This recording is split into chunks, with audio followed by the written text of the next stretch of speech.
En République démocratique du Congo, nous en sortons sur les plans religieux, mais économiquement, Dieu seul le sait. En politique, oui, nous sommes comme tant d'autres pays. Nous avons un Sénat, nous avons un Parlement, nous avons un gouvernement. Donc j'aime aussi suivre l'information quand on communique juste sur ce qui se passe avec notre gouvernement. Donc la fois passée, j'étais juste à l'écoute. Je suivais l'information sur la RTNC, la radio-télévision nationale à Kinshasa. Il y a un député qui a été évité. Et puis quand le député est arrivé, on y avait accueilli dans les studios. Donc le journaliste lui a demandé de se présenter. Le député s'est présenté. Du coup, c'est que non, moi je m'appelle Mabindi Mabiala Kolobor. Et puis le journaliste a commencé à lui poser des questions.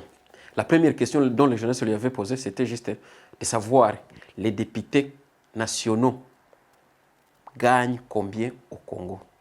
Ah, donc le journaliste, c'est comme s'il avait dit ainsi: Monsieur le député, vous êtes honoraire, connaissons bien comment vous travaillez. Est-ce que vous pouvez nous dire de chaque député national, les salaires de chaque député national, ou est-ce que vous pouvez nous dire un député gagne combien au Congo? Il y a le député qui a commencé à répondre.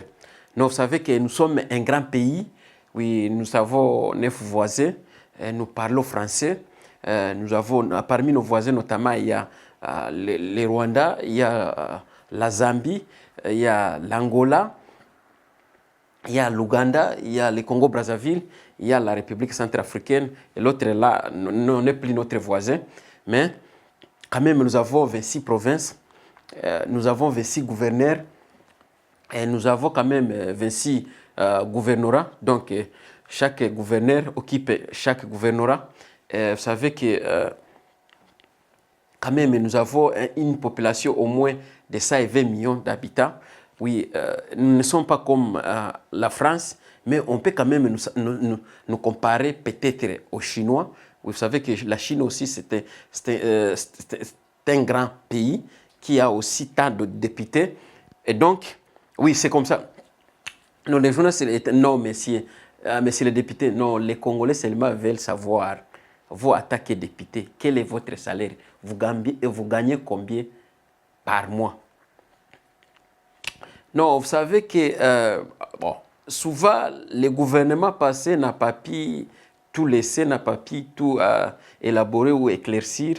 Mais je crois que cette année ici, les Américains vont venir investir, vont venir avec 500 milliards de dollars. C'est-à-dire que chaque Congolais peut-être aura la chance d'avoir une voiture VW, ou bien on va peut-être construire, on va développer des stades, on va développer donc des aéroports, on va développer les infrastructures. Et donc, Kinshasa va changer, ne sera plus comme elle était, et ça ne sera plus comme auparavant. Et je crois que la corruption aussi, on va essayer. Non, messieurs les députés honorables, non, les Congolais seulement veulent savoir, vous gagnez combien au moins par mois? Non, vous savez que ni t'étais le Rwanda, peut-être pour nous agresser, on pourra déjà tout améliorer, même le système éducatif, même notre système de santé pourra être amélioré, mais tellement que nous avons...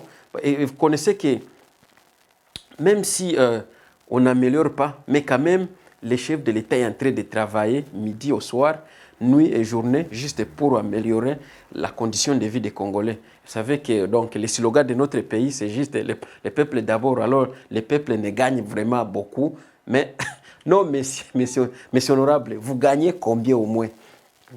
Non, c'est comme ça que, bon, on veut développer juste la ville de Kinshasa et certaines provinces. Vous savez que, bon, au Kasaï aussi, il n'y a pas de route, il n'y a pas de courant, il n'y a pas de l'eau, il n'y a pas d'électricité. Donc le président est en train de se battre vraiment pour juste, puisqu'il incarne l'espoir de, mais les ciels honorables. C'est ça le Congo. Les politiciens congolais ne peuvent jamais répondre. Quand vous lui demandez la question, il y a toujours, il vous amène là, de haut en bas. Ils ne répondent pas.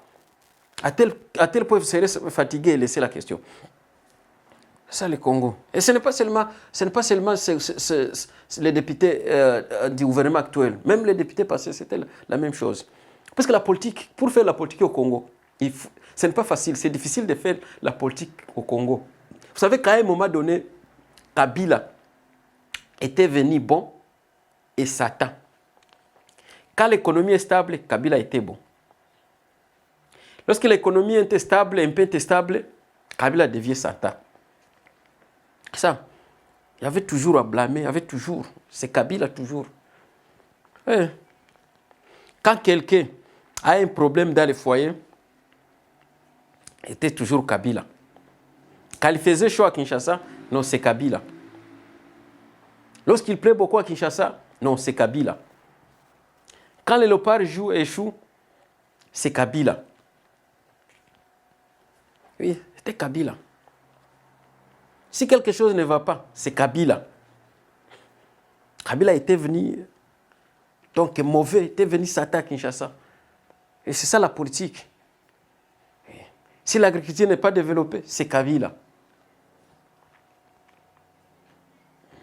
Si quelqu'un échoue à l'école, non, c'est Kabila.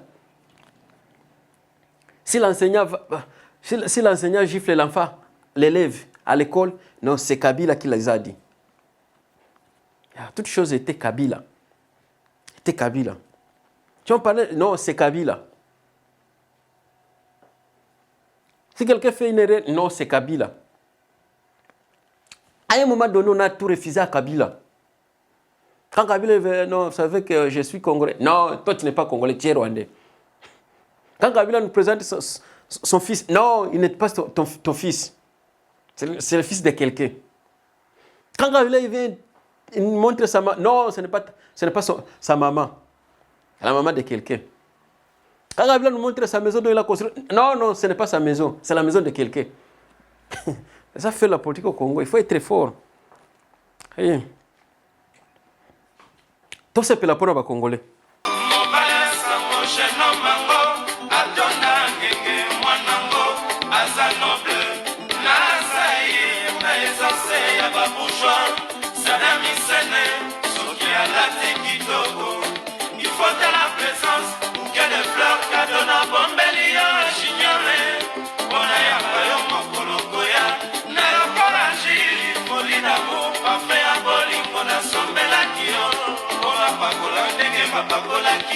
Yesu na betani Mishonga